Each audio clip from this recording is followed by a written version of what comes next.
I want you guys to imagine yourselves coming home from a day of work and navigating your way from the front door through to your kitchen where you're going to make yourselves your favourite drink, whatever that might be. So if you hold that image in your head. There are as many individual and unique journeys as there are unique individuals in this room. And it's that fundamental insight that led us to develop Loki. Stories, not passwords. See, the problem with traditional passwords is that they're very, very easy to forget, and this is extremely frustrating. And it's not surprising that they're so easy to forget, because they're not designed for the way that the brain has evolved to work. The brain wants things visual, it wants visual images, and it wants them sequentially ordered. Okay, so just to give you guys some really concrete examples, you'll remember that on Friday, the presenter came up and he had a big slide deck of all these slides. I bet you not a single person in this room can remember one slide, except for, what is it? Cat riding unicorn. Right? So that's on the visual side, but just sequentially, how do we learn the alphabet? We learn it A, B, C, D, E, all the way to the end. I know there's some really clever people in this room, but I bet there's no one in here who can immediately recite the alphabet from Q backwards. It's because that's not the way that the brain has worked. So it's kind of strange that we've designed passwords around this kind of mental model, because the kind of mental analogue is it's kind of like the way we use passwords. The way we use passwords to do our daily task is a little bit like putting petrol in a diesel car. It just doesn't work. Now Loki solves this problem by using spatial and sequential memory techniques to create sophisticated passwords that people can remember for a long time. So Loki does this by combining familiar and unforgettable journeys with specific details to create a lasting memory and sophisticated memory that people can then turn into their password.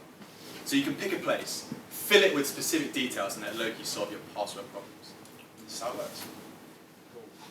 So we didn't just research it, we made a minimal product, and this is an example of what will in the future become a authentication as a service. As we said, it's about a journey. It's about going through a path, such as the journey around your house. And at each position in your journey, there is an object, perhaps with a colour to make it more recognisable, and adding another factor of entropy to make it far more secure. This is a simple glass web app to demonstrate this in an MVP video. So the back end and the server ran. So the back end and the server run on Flask, and we use an object relational mapper to store details of the objects which you select. I've got a live demo here, so if any one of the judges wants to start, register an account, see if it works, then so you can register an account. The simple idea is that you create a memorable story that is unique to you. The red kitchen, the red bowl in the kitchen, etc. 6 months later, when you come back to do your insurance, you remember that distinct story. And that's what makes it special. We've actually gone out and tested this, so we actually made a sort of cardboard MVP. Actually go out into the streets around here and actually test this product, actually put it in people's hands to see what they thought. So we basically wanted to test how intuitive the user experience was, and whether people would actually use this sort of thing. So for example, we found that people actually would find this more useful if the story that they're creating this around actually related to the product. So for example, using a familiar car journey to remember your car insurance password. So, what are the next steps? The next steps are we're looking for partnerships with some corporates who are willing to sort of incubate us, to beta test our solution so that we can further iterate it. We see that being a sort of 2 to 3 month process. After that, we are looking to create an academic advisory board. Keep going. We're looking to create an academic advisory board with the leading leading research universities around the world. To be specific, we've already reached out to the Harvard Dickerson Institute in Massachusetts. We've got Professor Dickerson on board with us, who's interested in our idea, interested in taking this forward. So we've actually gone out there in the field and collated our advisory board, which is going to obviously help with credibility. So ultimately, we think actually this idea could create a serious impact on the cyber insurance industry model, and this is the team that's going to make it happen. So we've got an entire team ready to deliver this product. We've got 2 developers on front end and back end. We've got someone working on sales, finance, and research as well. Thank you very much. Thank you.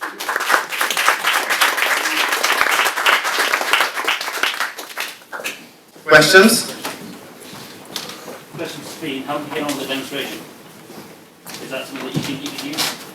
So yes, it's something you could use. I'm sure that they are looking at different organizations. You may actually want to do it slightly differently, right?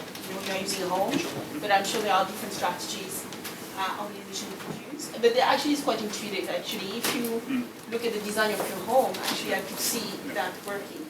Yeah, we spent a lot of time actually going out, talking to people, like I said, gave them cardboard cutouts and said, what do you think, is this obvious to you? And we actually went through several iterations to get it up to what it is, which is probably why it feels intuitive. Obviously the first one that we went out with, people had no idea what it was, so we had to use their ideas sort of several times to iterate, and like you said, there's other things that you could do. You could do any kind of really vivid visual memory, like the birth of your first child or something like that, so there's all sorts, and that would be integrated into further iterations. It's an incredibly powerful technique as well. I mean, this is sort of, people use exactly the same technique for memory champions to memorise pi to 65,000 digits and things like that. So it's an incredibly powerful technique. Do you select your own stories, do you think, within this, or you're using a scripted story so far? If I have a different mental model or something, I believe in, once we have to put that. Definitely, because the whole point is that the journey is very, very familiar to you. So whatever that might be, so if you say, for example, walk your dog in the same route every day, if you can assign specific objects at different stages of that journey, then yeah, whatever. So ultimately, obviously we had 2 days to come up with this, so... You guys started this on Friday? Sorry, yeah. Like none of us known each other. Like half our team is still at school. So, yeah. 4 MVP. Low-key, new company, new startup, It's a great come story. to the program, starting in January. You've got to do his A-levels first. For our MVP, there are only 20 icons per room, but what we envision is thousands of objects per room, and that there immediately takes it to that level of difficulty and complexity above a password in simple, short steps. And also help people remember it, because the idea is that you have, as I said, a very familiar journey, but you were trying to think of a very vivid image in that familiar journey. So the idea is you have a searchable database thinking, what would I really remember? Purple, giraffe or whatever. So Or your that's first the idea. dog. Your first dog, precisely. Yeah, The exactly. colour of your first dog. Exactly. When you were a child. Yeah, It's mine. that's exactly right. Very good. So first of all, very good idea and very interesting and very good presentation and the process you went through. Wouldn't there be a risk when it's a vivid memory for one person, that person's closed environment might be able to crack his sort of password, so if it's parental guidance, for example, so the kid knows where the things are in the kitchen for that, in that specific use case. But it could be the same for if you use something in your office or something from your history. There could be other individuals that might have access to that. Yeah, no, it's a completely fair point. But I suppose there's several sequences to jump through. The odds that you're going to get every single one right, because like I said, you might go into somebody's bedroom, but you don't know whether they're going to lie down on the bed, they're going to go and get a book off the shelf. If you kind of do the maths in the number of combinations, the chances that somebody guesses it, even if you conditional on the fact that they know you and might have some input, it's still. You can also meld sort of things which are very vivid, but perhaps imaginary, exactly, or memories and things like that. So not necessarily even if someone knows you and knows your object, they might. It might be something that isn't a physical object, it's imaginary. Yeah. Some of the research we looked at actually said that you actually more likely to remember something if it's something that you wouldn't necessarily expect in something like a very familiar environment. So it'd be like, in your kitchen, you wouldn't expect to see Mr. Blobby sitting on the sort of kitchen countertop. but you remember it because it's like you. I was going to say, one of the things that you can be definitely sure of is this is a hell of a lot more secure than the secret questions like, what is your mother's maiden name?